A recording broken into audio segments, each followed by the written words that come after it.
오늘의 말씀은 레위기 12장 1절에서 8절의 말씀입니다. 출산한 여인에 대한 규례에 대한 말씀인데, 오늘 이 말씀을 가지고 공의 가운데 허락하신 하나님의 은혜라는 제목으로 말씀을 나누겠습니다. 오늘의 말씀을 좀 요약해보자면 다음과 같습니다. 이스라엘 여인이 임신하여 남자 아이를 낳으면 일주일 동안 부정하여 월경할 때와 같이 부정하며 8일째에는 그 아이의 표피를 베는 할례를 행해야 했습니다. 그리고 33일이 지나야 사녀리 깨끗하게 되어 정결하게 된다라고 말하고 있습니다. 여자아이는 남자아이보다 2배 정도의 시간을 더 추가하고 있는데요. 14일 동안은 부정하고 66일이 지나야 정결하게 된다라고 말하고 있습니다. 기간이 지나면은 출산한 여인은 번제와 속죄제를 드려야 한다고 성경은 고백하고 있는 것이죠. 저는 이 말씀을 좀 묵상하면서 한 가지 의문이 좀 들었는데, 출산은 하나님께서 허락하시는 귀하고 귀한 복된 그러한 하나님의 은혜인데 왜 출산한 여인을 부정하다라고 취급하였던 것일까라는 의문이었습니다. 출산이 복인데 그 여인은 부정한 존재가 되었습니다. 하루 이틀도 아니고 남자아이는 40일, 여자아이는 80일이라는 기간 동안 말이죠. 저는 출산을 경험할 수 없는 생물학적 구조를 가졌기 때문에 이러한 출산에 대한 고통이나 출산에 대한 어떠한 그런 메커니즘 같은 것들을 잘 이해할 수 없는 상황 가운데 있습니다. 그리고 제 주변에 있는 지인들은 아직 이런 출산에 관하여 경험하지 못하는 상황이고, 그것들을 또 가까이서 제가 경험할 수 있는 상황도 아니기에 출산에 대해서는 사실은 제가 아는 지식이 좀 별로 없다라고 해도 무방할 것 같습니다. 기껏해야 책이나 영상을 통해서 보았던 그러한 가정교육 수준인데, 한 가지 확실한 것은 모든 출산한 어머니들이 말씀하시기로는 매우 아프다, 힘들다, 어렵다, 죽을 것 같다 라고 이렇게 표현하시는 것 같아요. 저희 어머니도 저를 낳다가 죽을 것 같았다라고 이렇게 고백을 해주셨거든요. 우리가 출산에 대해서는 잘 모릅니다. 산모는 출산 후에 산후조리를 잘 해야 한다라고 이렇게 많은 사람들의 입을 통해서 말하고 있습니다. 그 산후조리를 잘 해주는 것은 출산하는 동안 소비했던 건강이나 체력이나 면역력들을 회복하는 시간이라고 합니다. 잘 모르지만 그렇다고 하네요. 산후조리는 더 나아가서 평생의 건강을 좌지우지하는 아주 중요한 기간이라고 이렇게 말하고 있습니다. 이렇듯 출산 후의 여자는 매우 연약한 상태라는 것을 우리는 알 수 있습니다. 출산한 여인에 대해 성경은 월경의 때와 같이 부정하다라고 말합니다.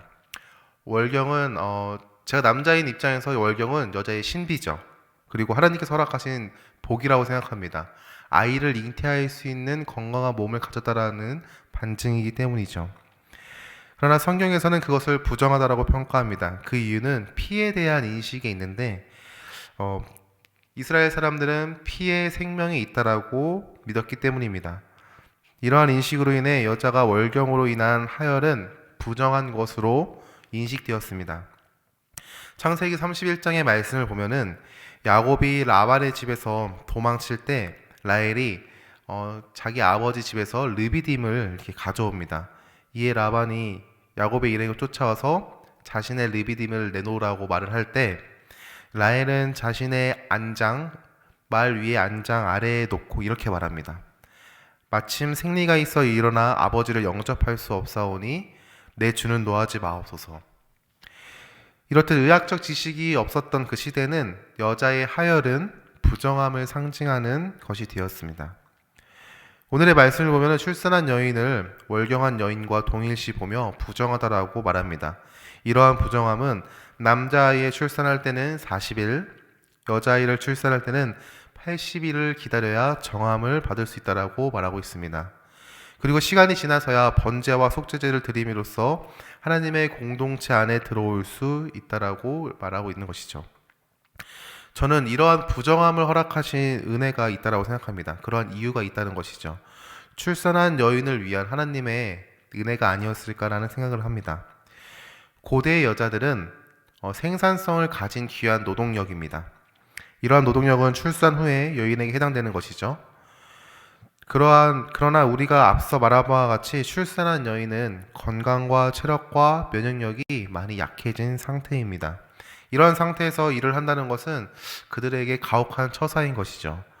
저는 하나님께서 그들을 부정하다고 말하시며 정한 기간을 주신 이유가 이러한 회복의 시간을 허락하시기 위함이라고 생각합니다. 이런 하나님의 은혜는 안식일이라는 것에서도 우리가 찾아볼 수 있는 것이죠. 안식일에 하나님께서 일하지 말라라고 명령하셨습니다. 이것은 노동력을 제공하는 종들에게는 유일하게 쉴 수 있는 그 하루 날인 것이죠. 그들은 쉬지 않고 매일매일을 일해야 하는 그 상황 가운데 하나님께서는 그들에게 안식일을 허락하셨습니다. 그들에게 유일하게 쉴 수 있는 법적 보장을 허락하신 것이죠. 하나님께서는 출산한 여인을 위한 은혜를 허락하셨습니다. 회복의 시간을 허락하신 것이죠. 그러나 하나님께서는 그들을 다시 진영 가운데 부르기 위하여 번제와 속죄제를 행할 것을 명령하십니다. 여기서 하나님께서 그들을 향한 또 긍휼이 있는데, 번제는 1년 된 어린 양을 바쳐야 했고 속죄제는 집비둘기 새끼나 산비둘기를 바쳤어야 했습니다. 그러나 그것이 어려운 사람에게는 하나님께서 대신할 제물들을 말씀하십니다.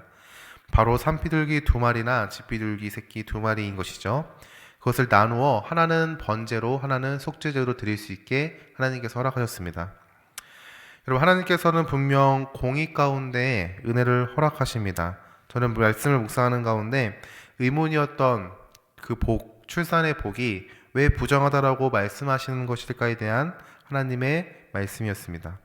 근데 그 가운데 하나님께서는 그 부정함을 통해서 하나님께서는 그들에게 은혜를 허락하셨다는 것이죠. 여러분, 모든 율법들이 우리들에게 왜 그것들을 지켜야 하는지, 그 말씀에 왜 순종해야 하는지에 대해서 많은 의문을 가지게 하는 말씀들이 많습니다. 그런 것들을 시대적 배경과 그 상황 가운데 잘 풀어 해석해야지 하나님의 참된 의미를 알 수 있는데, 그런 것들을 잘못 오해하고 오인했던 바리새인들이나 그러한 그 예수님의 시대 사람들은 하나님의 율법을 지키는 것에만 급급하여 하나님의 참된 메시지를 잃었던 것이죠. 우리의 삶 가운데서 하나님의 공의 가운데 허락하시는 은혜가 있음을 잊지 않길 소망합니다. 하나님께서는 우리에게 무언가들을 요구하십니다. 그 요구가 어쩌면 우리에게 손해가 되고 우리에게 불편함이 되고 우리에게 불리함이 될 수 있습니다. 세상은 우리가 하나님의 말씀에 순종함으로 나아가는 그 걸음의 모습을 참으로 멍청하다, 참으로 비합리적이다라고 말할 수도 있습니다. 더 나아가 세상의 기준으로 바라봤을 때 우리가 하나님의 말씀에 순종하는 모습들은 참으로 불편해 보이고 참으로 무지해 보일 수도 있습니다. 그러나 그러한 상황 가운데 하나님께서는 은혜를 허락하신다는 사실을 잊지 않길 소망합니다. 순종으로 나아가는 우리에게 허락하시는 것이죠. 출산한 여인은 하나님의 말씀에 순종함으로 정함의 기간을 채워야 했습니다. 그 과정 가운데 육체의 회복이 있었던 것이죠. 우리가 하나님의 말씀에 순종한 가운데 허락하신 은혜를 누리길 소망합니다. 그 은혜가 우리의 삶을 살게 하는 힘이 될 것입니다. 공의 가운데 허락하신 은혜를 누리는 오늘 하루가 되기를 주님의 이름으로 간절히 축원합니다. 기도하겠습니다.